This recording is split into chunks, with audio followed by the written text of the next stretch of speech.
Hello बच्चों, अब हमारा टॉपिक है addition and resolving of vector, यानी दो वेक्टरों को ऐड कैसे करें और उनको उसके कंपोनेंट्स में कैसे रिजोल्व करें। ठीक है, तो वीडियो के अंदर एडिशन और रिजोल्विंग ऑफ वेक्टर दोनों इनको मैंने एक साथ ही डिस्कस करने की कोशिश की है। ज़्यादातर जो हम जो वीडियो बनाते हैं वो फिजिक्स के टॉपिक जो सिमिलर प्रॉपर्टी रखते हैं उनको एक साथ ही डिस्कस करने की कोशिश करता हूँ मैं अपनी वीडियो में, जिससे वो जल्दी से रिजोल्व हो जाए माइंड में और आसानी से समझ में आ जाएं। ठीक है, और कोई कन्फ्यूजन ना हो, क्योंकि सबसे ज़्यादा ये सब्जेक्ट इस सब्जेक्ट में डाउट्स होते हैं और डाउट्स कन्फ्यूज़ होने की वजह से होते हैं, सब कुछ मिक्सअप हो जाता है। तो ये मिक्सअप ना हो इसलिए मैं जो सिमिलरिटीज़ हैं उनको एक साथ डिस्कस करने की कोशिश करता हूँ, जिससे उनके अंदर जो डिफरेंस हैं वो आसानी से हम कर सकें उनको डिफरेंस को। ठीक, तो मेनली टॉपिक्स को डिफ्रेंशिएट ही करना है। अधिकतर सिमिलरिटीज़ होती हैं फिजिक्स में, और जो हमने उनका डिफरेंस करना सीख लिया तो वो टॉपिक हमारा पक्का हो जाता है बिल्कुल। तो एडिशन सबसे पहले डिस्कस करूँगा, उसके बाद वेक्टर का रिजॉल्विंग करूँगा। ठीक है, एक वेक्टर गिवन है इसमें, इसको इसके कंपोनेंटों में एक्स डायरेक्शन में ए एक्स और वाई डायरेक्शन में ए वाई, किस तरह से इसकी वैल्यू डिफाइन होगी, इसमें किस तरह से ही रिजॉल्व होगा वो बताया जाएगा। ठीक, तो पहला पॉइंट है वेक्टर ए और वेक्टर बी, दो वेक्टर दे दिए गए हैं और ए प्लस बी, यानी ये पॉइंट हमें फाइंड करना है, यानी दोनों वेक्टर्स को हमें कंबाइंड करना है।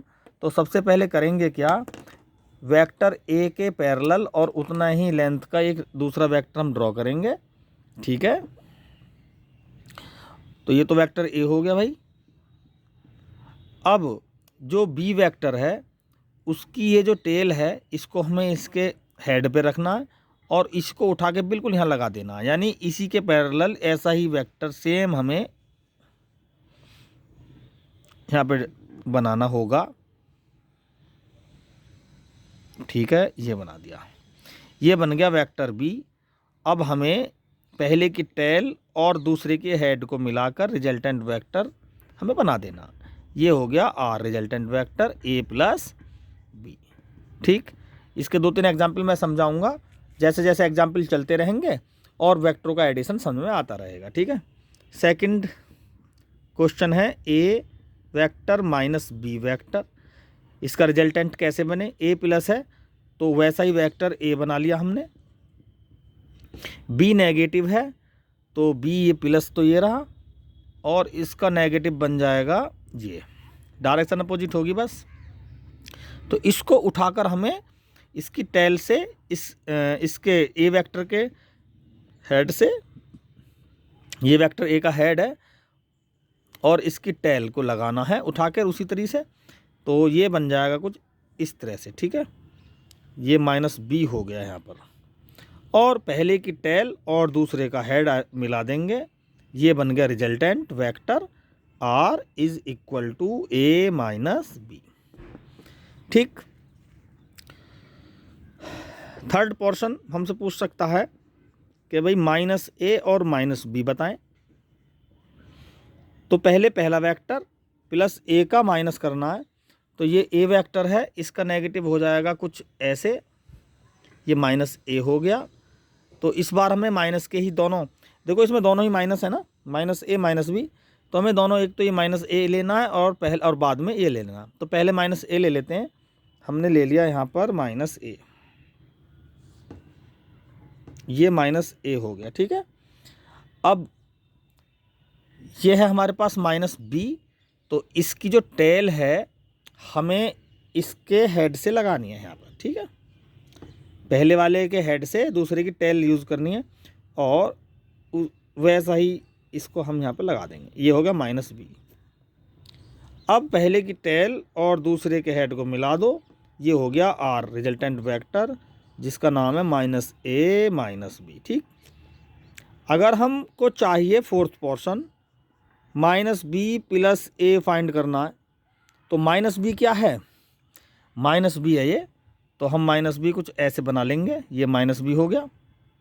ठीक, प्लस ए सेकंड नंबर पर क्या है, प्लस ए, तो प्लस ए हो जाएगा हमारा ये नीचे वाला वेक्टर, तो इसकी टेल को इसके हेड से लगाना है, तो ये हो जाएगा इस तरह से, ये प्लस ए हो गया। और ये हो गया R is equal to -b plus a। Geometrically इस तरह से हम इनको बनाकर इनका रिजल्टेंट फाइंड कर सकते हैं। ठीक है, तो दो वेक्टर्स का रिजल्टेंट के लिए एक तो ये मेथड है, दूसरा एक मेथड होता है जिसे हम कहते हैं law of parallelogram related two vectors, vector से रिलेटेड पैरेललोग्राम का लॉ। इसको भी हम एडिशन में इसी सेक्शन में सीखेंगे, इस वीडियो के नेक्स्ट सेक्शन में। ठीक है, तो बच्चों पिछले सेक्शन में हमने दो वेक्टर्स का एडिशन किया और ज्योमेट्रिकली उसको सिखाया कि रिजल्टेंट वेक्टर कैसे फाइंड करते हैं। अब रिजल्टेंट वेक्टर फाइंड करने के लिए एक लॉ और होता है जिसको हम कहते हैं लॉ ऑफ पैरेललोग्राम। तो उसमें होता क्या है, दो वेक्टर एक ही पॉइंट से स्टार्ट होते हैं। ठीक है, तो जैसे मैं बना रहा हूँ एक वेक्टर, तो ये है ए, ये ए वेक्टर हो गया, और ये हो गया बी वेक्टर। ये किसी ओ पॉइंट से स्टार्टेड है। तो इनका रिजल्टेंट कैसे फाइंड करें, तो लॉ ऑफ पैरेललोग्राम है। ठीक है, पैरेललोग्राम का एक लॉ है, उसकी हेल्प से हम इसको फाइंड करेंगे इनका रिजल्टेंट। तो क्या करेंगे, सबसे पहले हम वेक्टर बी के पैरेलल एक और लाइन खींचेंगे, यहाँ पर ड्रॉ करेंगे। इसका एक्सपेरिमेंट भी है। ठीक है, ये हमने मान लिया वेक्टर बी।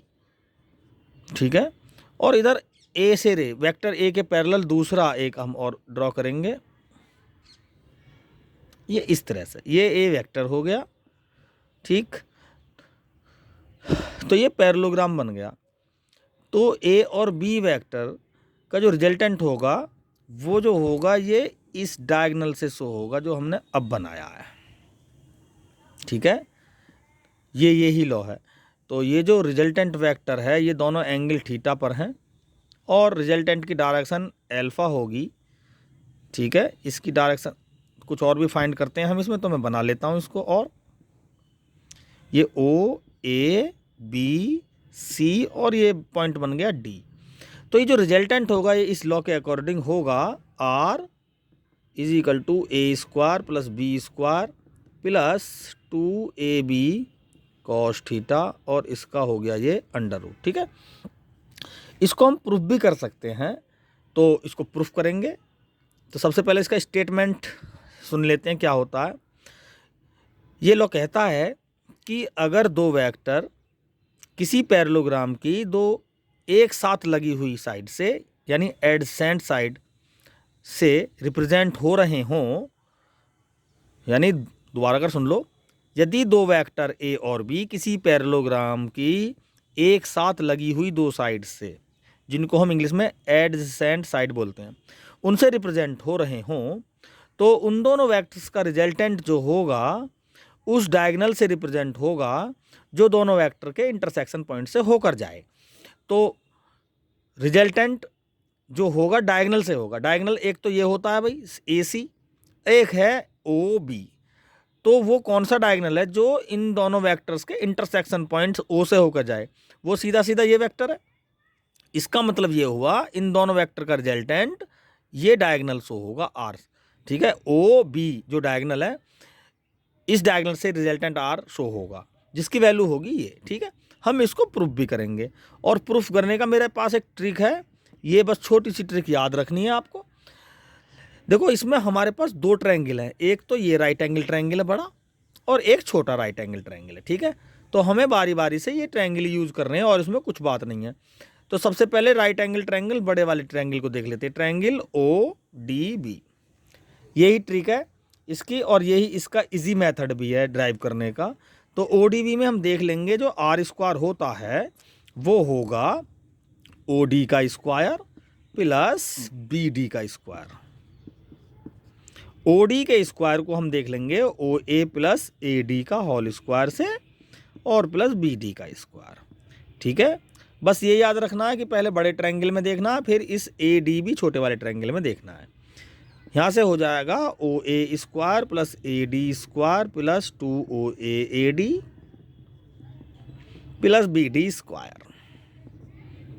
अगली लाइन में आंसर आ जाएगा इसका। ठीक है, R square is equal to हो गया आपका ओ ए को लिख सकते हैं हम ए स्क्वायर, वेक्टर का स्क्वायर स्केलर बन जाता है, और ए डी को हम ऐसा ही लिखेंगे अभी, 2 ओ ए को तो ए लिख देंगे, 2a into A D plus B D square, ये फर्स्ट इक्वेशन होगी। ठीक है, अब ट्रायंगल ए डी बी, छोटे वाले ट्रायंगल में देख लेते हैं, ए डी बी में क्या हो गया, ए बी स्क्वायर जो हो गया वो A D square plus D B square के बराबर हो गया। तो ए डी और डी बी की जगह क्या लिख देंगे, सीधा ए बी लिख देंगे।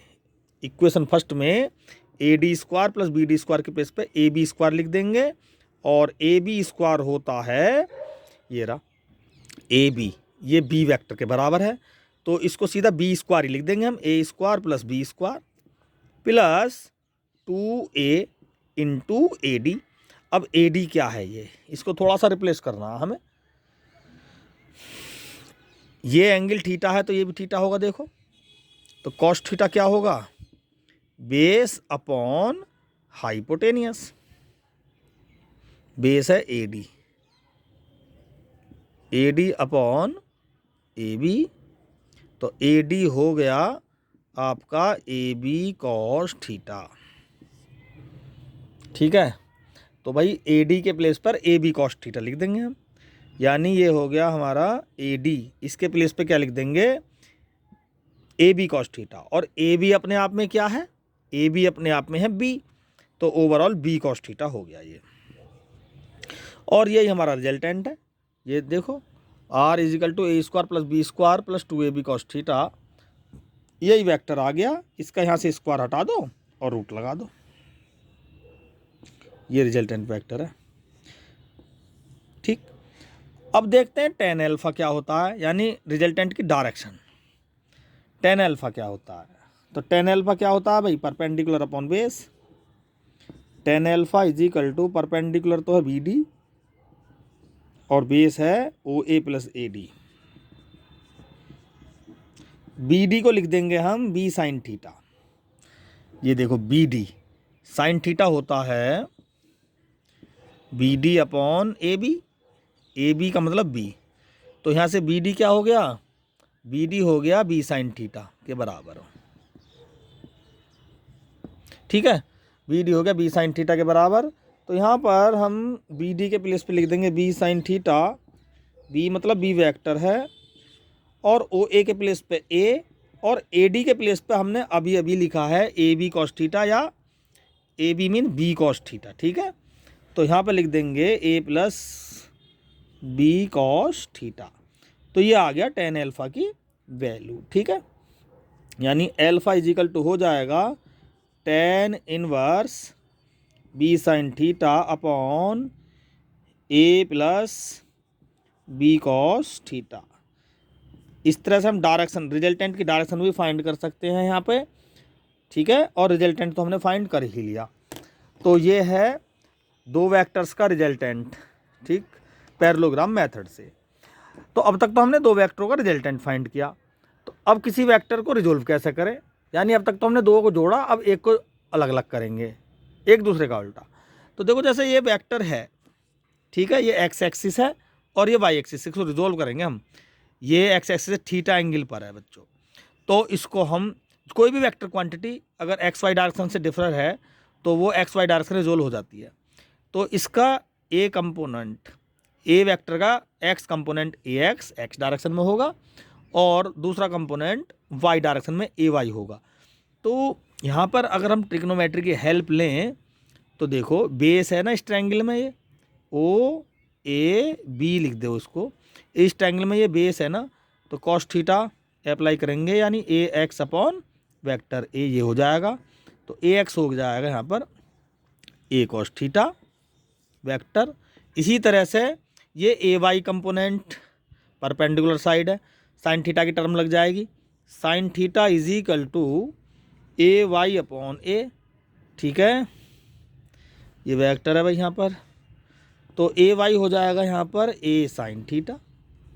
तो याद करने का मेथड ये है कि भाई कंपोनेंट जो थीटा से जुड़ा हुआ है वो कॉस में आएगा, जो थीटा से अलग है वो साइन में आएगा। ठीक है, तो इस तरह से हम किसी वेक्टर के कंपोनेंट जो वेक्टर ए है बांट सकते हैं। जैसे वेक्टर ए एक्स और ए वाई अपने एक्स और वाई डायरेक्शन में कंपोनेंट में रिजोल्व हो गया। तो ये था हमारा एक वीडियो जो वेक्टर के एडिशन और रिजोल्यूशन दोनों को एक्सप्लेन करती है। ठीक है, जैसे ये हमारे पास r is equal to A square plus B square ये है, इसको हम एक मेथड से और फाइंड कर सकते हैं शॉर्टली। हम इस वेक्टर को जो ये r रिजल्टेंट वेक्टर है हम डायरेक्ट a प्लस बी में जोड़ सकते हैं। जो r है इसको हम ऐसे लिख सकते हैं a प्लस बी। ठीक है, जोड़ दिया। अब इसका स्क्वायर कर दो तो r का स्क्वायर r स्क्वायर हो गया, a प्लस बी यानी a square plus B square plus 2ab हो गया, टू वेक्टर a।